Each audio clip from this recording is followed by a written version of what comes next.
কেউ কাউকে কিছু করতে বাধ্য করলো, কেউ কাউকে দিয়ে কিছু করিয়ে নিল, এই ধরনের যে কথাগুলো, এই কথাগুলোকে ইংলিশে কিভাবে বলা যায়? অতি সহজ একটা কনস্ট্রাকশন যদি মাথায় রাখো তাহলে এই ধরনের লাইনগুলো বানানো নিয়ে কোনো সমস্যা হবে না। আজকের এই ভিডিওতে আমি এই ধরনের লাইনগুলো কিভাবে বানাতে পারো সেটাই আলোচনা করতে চলেছি। তোমরা জানো আমি ডেইলি ইউজ ইংলিশ ফরম্যাটসের একটা ভিডিও সিরিজ কন্টিনিউ করছি, আজকে তার 13তম ভিডিও। আজকের এই ভিডিওতে দেখে নাও এরকম ধরনের বেশ কিছু লাইন এবং তার জন্য যে বিশেষ কনস্ট্রাকশন আমরা ইউজ করব সেটা বুঝে নাও। দেখো এখানে লাইনগুলো কেমন আছে।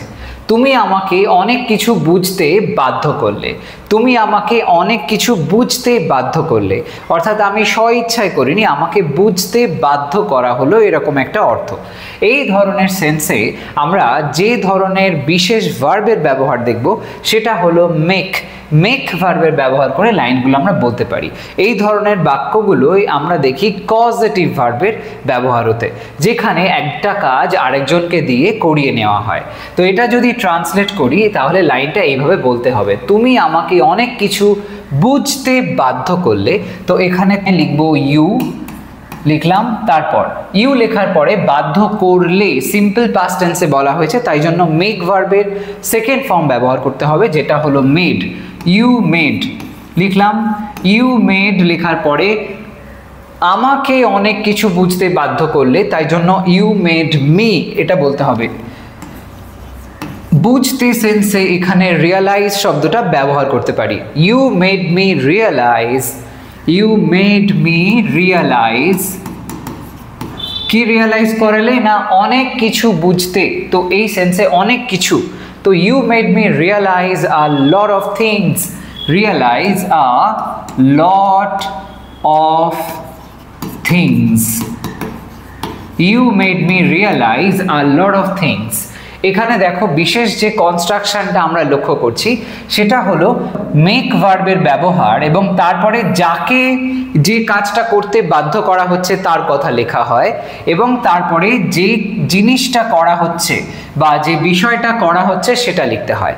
অর্থাৎ মেড, তারপরে আসবে V1। মেড হচ্ছে ভার্বের সেকেন্ড ফর্ম, এখানে টেন্স অনুযায়ী এটার ব্যবহার হবে, কোথাও মেড হবে, কোথাও মেক হবে, কোথাও মেক্স হবে, কিন্তু এটার পরে যে ভার্বটা আসছে সেটা কিন্তু V1 হবে। সেই অনুযায়ী কেউ যখন কাউকে কিছু করিয়ে নেয় কাউকে দিয়ে, তখন এই কজেটিভ ভার্ব মেকের ব্যবহার হয়। এই কজেটিভ ভার্বের উপরে আমি অলরেডি অনেক ভিডিও করেছি, যদি না দেখে থাকো ডিসক্রিপশন বক্সে চেক করো, সেখানে এর সমস্ত লিঙ্ক দেওয়া আছে। ওকে, দেখো পরেরটা, সে ওকে দিয়ে যে কোনো কিছু করাতে পারে। এখানেও দেখো কাউকে দিয়ে একটা কাজ করিয়ে নেওয়া বিষয় আসছে, তার মানে বাধ্য করার ব্যাপার হতে পারে। সেরকম সেন্সে সে ওকে দিয়ে যে কোনো কিছু করাতে পারে, এই অর্থে সেই অর্থে আমি শি লিখতে পারি। শি লেখার পরে করাতে পারে অর্থে শি ক্যান মেক এটা বলতে পারি, শি ক্যান মেক। কি বলা হয়েছে? ওকে দিয়ে, ওকে অর্থে আমরা হি লিখতে পারি, সেই সেন্সে হি থেকে হিম হয়ে যাবে, she can make him, she can make him. যে কোনো কিছু করাতে পারে, she can make him do anything, she can make him do anything. যে কোনো কিছু করাতে পারে, হলো। তাহলে এখানে দেখলাম আগেরটার থেকে ডিফারেন্ট কনসেপ্ট যেটা আসলো, আগে ছিল সিম্পল পাস্ট টেন্স, সেই জন্য মেড হয়েছিল, এখানে ক্যান মোডাল অক্সিলারির সাথে মেক ব্যবহার হলো, যেটা এখানে কিন্তু V1। আবার মেকের সাথে কানেক্ট হয়ে এখানে ব্যবহার হলো ডু, যেটা হলো V1। এই থিওরিটাকে মাথায় রাখবে যে মেক ভার্বের যে কোনো ফর্মই হোক না কেন, তার জন্য পরে যে ভার্বটা ব্যবহার করব, অর্থাৎ কাউকে দিয়ে যে কাজটা করানো হচ্ছে সেটা কিন্তু V1ই হবে। পরেরটা দেখো, আমি তোমাকে ঘুম পাড়াইনি, আমি তোমাকে ঘুম পাড়াইনি। তো এই সেন্সে একই প্রসেস অ্যাপ্লাই করে লাইনটা বললে কিভাবে বলবো? প্রথমে আমি অর্থে লিখবো আই, তারপরে ঘুম পাড়াইনি, তার মানে সিম্পল পাস্ট টেন্সে বলতে হবে I did not, I did not বা I didn't, I didn't make you, I didn't make you. ঘুম পাড়িয়ে দেওয়া, এই সেন্সে মেক ইউ ফল অ্যাসলিপ এটা বলতে পারি, মেক ইউ ফল অ্যাসলিপ। তাহলে আমার কারণে তুমি ঘুমিয়ে পড়তে বাধ্য হওনি, এরকম একটা সেন্সে। তাহলে এখানে মেক আসলো, আবার এখানে ফল শব্দটা দেখতে পাচ্ছি যেটা V1 হয়েছে। পরেরটা দেখো, তুমি যা করেছো তার জন্য আমি তোমাকে শাস্তি দেব। তো এই যে লাইনটা, এই লাইনটার মধ্যে পজিটিভ সেন্সটা ঠিক সেইভাবে আসছে না, কারণ কেউ কাউকে দিয়ে কিছু বাধ্য করাচ্ছে না, কিন্তু তা সত্ত্বেও বিশেষ একটা ইডিয়াম বা ফ্রেজ অ্যাপ্লাই করে এরকম একটা সেন্স আমরা কিন্তু আনতে পারি। এই যে বিশেষ ক্ষেত্রটা, তার জন্য আমি তোমাকে শাস্তি দেব, এখানে এটা অ্যাপ্লাই করা যেতে পারে। কীরকমভাবে দেখো, একটা বিশেষ ফ্রেজ বা ইডিয়াম যেটা আমরা ইউজ করে থাকি এরকম সিচুয়েশানে, সেটা হলো মেক সামওয়ান পে। এরকমভাবে এটা অ্যাপ্লাই করলে এখানে কিন্তু লাইনটা লেখা যাবে। তো তার জন্য আমি তোমাকে শাস্তি দেব, এর মধ্যে আমি তোমাকে শাস্তি দেব, এই কথাটুকু আমরা এখন লিখব সবার প্রথমে। তো আমি আই উইল দেব, ফিউচার বলছে তাই জন্য will. I will make you, I will make you pay. I will make you pay মানে আমি তোমাকে এখানে মানে টাকা দিতে বাধ্য করবো এরকম নয়, তোমাকে আমি শাস্তি দেব। এই মেক ইউ পে বা মেক হিম পে এরকম ধরনের, মেক হার পে, যেটা যাকে বলবে সেই অনুযায়ী।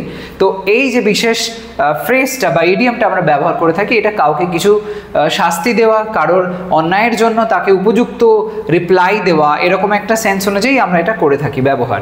তো I will make you pay, তুমি যা করেছো তার জন্য, for what you have done. For জন্য অর্থে ফর হলো, তারপরে হোয়াট, তুমি যা করেছো, you have, for what you have done, তুমি যা করেছো তার জন্য আমি তোমাকে শাস্তি দেবো। I will make you pay for what you have done. পরেরটা, ও আমাকে গভীরভাবে ভাবতে বাধ্য করেছে। ও আমাকে গভীরভাবে ভাবতে বাধ্য করেছে, তাহলে বাধ্য করা সেন্স আসলো। নির্দ্বিধায় আমরা একই কনস্ট্রাকশন ইউজ করে লিখতে পারি এখানে। তো ও আমাকে গভীরভাবে ভাবতে বাধ্য করেছে, তার মানে হি লিখলাম ও অর্থে, হি বাধ্য করেছে বলা হয়েছে, তাহলে প্রেজেন্ট পারফেক্ট টেন্সে লিখতে হবে। He has made me, he has made me. He has made me কি, গভীরভাবে ভাবতে বাধ্য করেছে। তাহলে মেড যে লিখে দিলাম, তারপরে কাজটা কি দাঁড়ালো, ভাবা। ভাবা অর্থে কি লিখবো, থিঙ্ক, সেটা ফার্স্ট ফর্ম লিখতে হবে।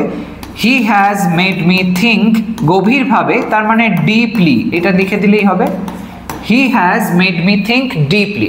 সব জায়গাতে দেখো এই একই কনস্ট্রাকশন, টেন্স অনুযায়ী মেক ভার্বের বিশেষ রকমের যা পরিবর্তন হওয়া সেটা হচ্ছে, তারপরে যে কাজটা সেটা কিন্তু V1 হিসেবে আমরা লিখছি।